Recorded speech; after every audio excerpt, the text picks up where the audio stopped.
Hey, how's it going? First off, I just want to say how much I appreciate you checking out this video.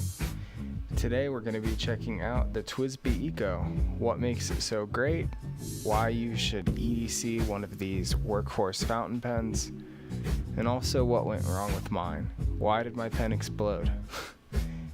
Luckily, the customer service at TWSBI is awesome. They sent me a new pen cap and a new body, and this is never going to happen again for me. So, like I said before, this is an amazing pen to carry.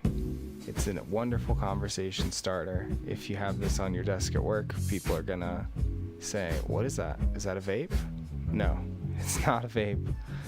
It's a durable, affordable fountain pen. So let's get into what happened to my pen. One day, I look down and I say, shoot, there's all this like shattered plastic at the tip. It's like got hairline cracks going from the tip of the pen all the way to there's like an O-ring. And in addition to that, like the cap is all foggy. The residue ink in there has dyed the plastic at the front of the cap. You know, when you have a beautiful brand new fountain pen, this is not what you want to happen. I was ashamed.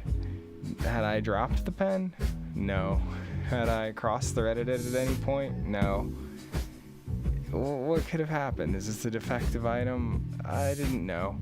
And I sent TWSBI an email, and they basically said, well, we'll help you out, but here's what happened. Did you use alcohol at any time to clean your pen? And the answer to that is yes, I had. So, what happens when you open the box? Well, the first thing you're going to see is a little note that says, do not clean your pen with alcohol. There it is. And I completely disregarded that. Well, first thing we got to do is flush the pen. So I'm putting my ink back into the bottle. I've retrieved the tool from the box. We're going to need that tool, the red thing, to take apart our pen and put it back together. Once you've flushed out the ink, give it a good run under the faucet. Now my pen's completely clean and ready for disassembly. So it's a pretty simple process. Essentially, you use this red tool to torque out the inner plunger system. The front nib comes out easily. You just give it a light tug. Set that aside because we're going to be using that in the future. Loosen your back end cap enough that you can fit the tool in, and then spin it away from yourself until the plunger system comes out of the pen. When you do this, you may lose a part of the internals within the pen, but that's pretty easy to fix. Just put your pen end cap back on and retrieve it by turning the end cap towards you. So now, if you want to do any cleaning, you've got your end cap and plunger system all disassembled, and there's our barrel that's all cracked up. Once you've done any cleaning, put your plunger system back together. There's really good instructions on the TWSBI box that they give you, but essentially it's the exact same as when you pull it out of the pen. You just put it back like that, attach the red tool, and then you're going to want to turn it towards yourself to tighten. So it's opposite of your instincts. Once you've gotten it to the point where you feel resistance, just turn it a little bit more, and then loosen your end cap to retrieve the wrench out of there, like this. Now you can see that we've got the pen perfectly ready to fill, with the exception of we need to add the nib to the front. That's really simple. All you do is put the nib on top of the rubber housing thing and set the pin how you like to hold it and shove it into the tip.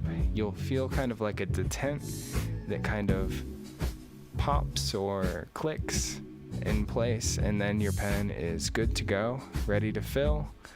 There's our brand new beautiful cap that TWSBI sent me for the cost of shipping. And now we have our brand new pen ready to fill, ready to write. So here we go. Let's do a little bit more of a test of the pen. These are amazing to have on your desk if you're a guy that doesn't really write all day. You know, you might pick up your pen, write some things, put it back down. The flow of the ink's really nice. I've had no problem with leaking or anything like that.